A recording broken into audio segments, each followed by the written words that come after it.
안녕하십니까. 이번 시간에는 시편 19편 내용을 읽었던 제 소감을 이야기해 보겠습니다. 내용이 좋더라고요. 시편 19편이. 그래서 이제 이것을 읽어 보았는데 역시나 이제 여호와의 말씀에 관한 것이었고, 여호와의 말씀은 우리가 주님이라고 표현하고 있습니다. 왜냐하면 그분으로부터 우리가 받은 것이 있음을 느끼면 이제 그렇게 표현을 하게 된다는 것이죠. 그래서 이제 그것을 아직 못 느껴보신 분들이라면 느껴보고 나는 어떻더라 이렇게 이제 체험을 곁들여서 이야기하시면 설득력이 더할 것 같습니다. 이제 그게 좋은 줄을 못 느껴보신 분들은 이제 정확하게 잘 모르는 이야기를 목소리 높여서 하다가 나중에 후회할 것 같아서 드리는 권유의 말씀이 되겠습니다. 그러니까 이제 여기 19편을 읽어보면 저도 그렇지만 그것이 이제 금보다 더 소중하다 이렇게 이야기하고 있습니다. 저도 저 자신의 과거를 돌아보면 제대로 느껴보지 못한 상태에서 크게 이야기하고 제 마음속이 시끄럽게 느껴지는 그런 체험을 하고 우월의식을 또 이제 가졌기 때문에 그렇게 행동을 하면서 내가 공허하게 살았구나 이렇게 생각하게 된 것이죠. 이제 그 공허함이라고 하는 것은 이제 우리가 빌공자에 빌허자를 쓰지 않겠습니까? 한자 단어로. 그러니까 한마디로 아무것도 없는 것을 제가 과거에 추구를 했다라는 그런 생각을 하게 된 것이죠. 아무것도 없는 것을 찾아 헤맸다는 그 진실을 제가 고백할 수밖에 없는 것입니다. 왜냐하면 그것이 진실이기 때문입니다.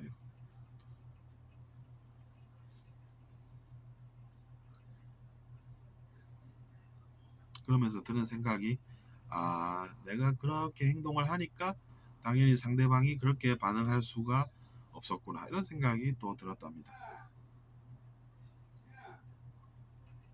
왜냐하면 제가 우월의식을 가지고 이야기를 하는데 상대방이 들으면 그 피드백 즉그 다른 사람들이 들어보니까 그것은 문제가 있다라는 이야기죠. 그러니까 당연히 이제 그렇게 반응할 수밖에 없는 것인데 그것을 이제 못 받아들이니까 또 문제를 제가 만드는 선택을 해온 그런 삶을 살았다라고 이야기할 수밖에 없는 것입니다.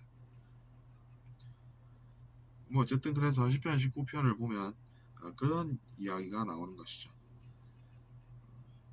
심지어 송이 꿀보다도 더 달다 이렇게 얘기를 하고 있습니다. 송이 꿀이라고 하면 이제 꿀이 송이로 되어 있는 그 큰 조각을 이야기하지 않겠습니까?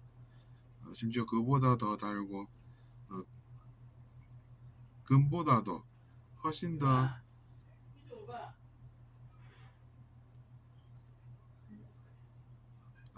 퓨어 골드, 순금보다도 훨씬 더 소중하다라고 이야기하고 있지 않습니까? 근데 이제 의심을 가지고 읽으면 에이 그럴 리가 없어 이러겠지만 역시나 의심은 우리에게 도움이 되지 않는 것이고 직접 느껴본 사람의 이야기였다라는 것을 알려면 우리가 직접 먼저 체험으로 그것이 어떠한지를 느껴보고 나서 이야기해야 그것이 이제 진실이 되어서 그 진실의 힘으로 누군가의 귀에 들어가는 것이 된다는 것입니다. 아직 체험해보지도 못한 사람이 한 이야기는 아무도 듣지 않는다는 현실인 것이죠. 그래서 이제 우리가 시편이라고 하면 역시나 이제 시의 형식이다 보니까 뭐 하느님의 말씀, 주님의 그러니까 주님의 율법 이것을 이제 단어만 바꿔가면서 계속해서 표현을 하고 있습니다. 그것들이 영혼을 refreshing 하게 하고, 즉 영혼을 소성시키고 기쁨을 주고 가슴에 기쁨을 주는 그런 정의로운 주님의 말씀을 이야기하고, 저는 읽어보니까 근데 이런 것들이 이제 이해가 가더라는 것이죠. 의심을 가지고 이야기하기 전에, 그래서 우리가 먼저 그것이 어떤지를 직접 체험해보고 이야기를 하는 것입니다. 또 이제 주님의 말씀은 단순하게 생각하는 사람도 현명하게 하는 그런 힘이 있다라고 솔직히 고백하고 있는 것입니다. 또 이제 그것은 빛을 발해서 내 눈에 빛이 보이게끔 한다라고 이야기하고 있습니다. 그것은 즉 우리가 어둠 속에 걷다가 그 말씀이 빛을 발하는 그런 성질이 있다 보니까 내 눈앞에도 빛이 생겨서 내가 그 빛으로 인해서 무언가를 보면서 안전하게 또 살 수가 있다는 것 아니겠습니까? 여러 가지 뜻이 담겨 있다는 것이죠. 한 가지로만 볼 수도 없는 그런 이야기를 하고 있는 것입니다. 그리고 이제 the fear of the Lord, 즉 이제 주님의 말씀이 우리를 경외심을 가지게끔 하지만 그것이 그것도 하나의 법도이기 때문에 그 법도대로 살다 보면 우리가 그 말씀이 순수해서 그 말씀이 영원히 존재하게 된다라는 그런 것도 알게 된다는 것이죠. 공감이 많이 가는 말씀인 것입니다. 저에게도. 물론 이제 사람이 두려움을 신을 향해 가진다는 것은 그 자신이 이제 죄를 지었기 때문에 그렇다는 것이고, 이 사람은 그것조차 아는 듯합니다. 왜냐하면 주님께서 우리에게 두렵게 해서 뭔가를 하시는 분은 아니기 때문입니다. 다만 사람이 두렵게 느끼고 산다는 것이죠. 그것은 역시나 사람이 죄를 지었기 때문에 과거에 죄를 지었기 때문에 이제 그렇다라는 것입니다. 주님의 디크리, 정의의 말씀, 또 경고하다라고 나오고 있죠.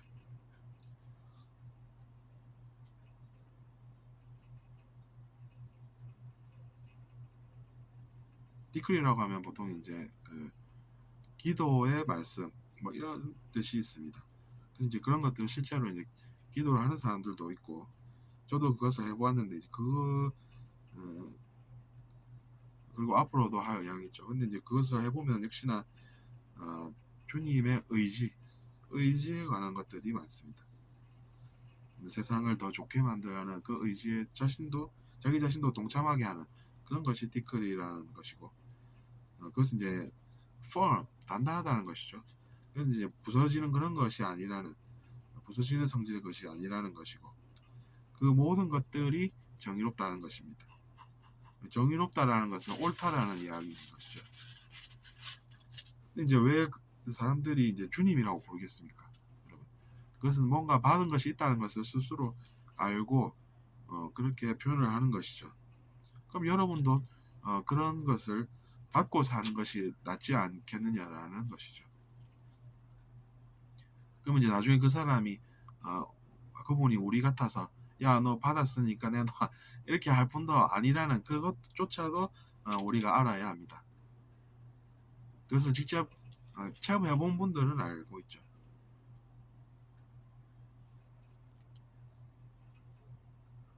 그러니까 여러분도 이제 그렇게 사시기를 저도 바라는 것입니다.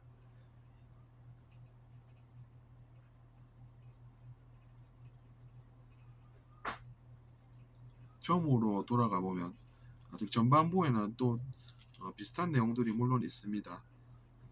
하지만 비슷비슷한 형태로 이제 이렇게 교회된 시편의 훌륭한 내용들이었고, 주님의 율법은 완벽하고 이제 우리의 영혼을 소성시킨다라는 말씀 아까 전에 드렸고, 그 말씀들이 어, 세상의 끝까지 모든 세상에 다 이제 그 목소리들이 전해진다라는 것입니다.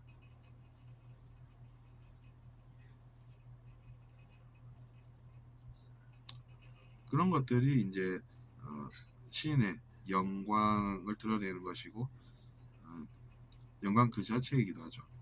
그리고 그의 손으로 이루어진 일들이라는 것입니다.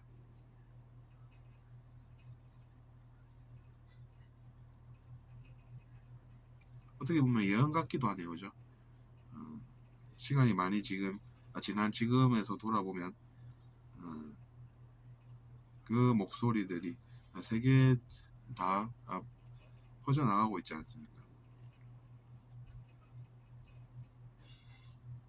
그런 것들이 세상에 꼭 필요한 것이죠. 왜냐하면 세상이 낮은 이원성 의식으로 진실을 알지 못한 채 그렇게 살아가는 그런 것보다는 사람들이 더 진실에 눈을 떠서 즉 어떤 것이 실체이고 어떤 것이 환상인지 구별하고 분별할 수 있어서 그 분별력으로 세상을 살아가게끔 하는 그런 것은 좋은 것이기 때문입니다. 무엇이 나쁘겠습니까? 저는 그런 생각을 하면서 성경을 읽어간답니다. 어쨌든 이렇게 한번 쭉 읽어보니까 이제 내용이 다 돼서 이번 시간은 또 여기서 마치겠습니다. 구독 부탁드리고 들어주셔서 감사합니다.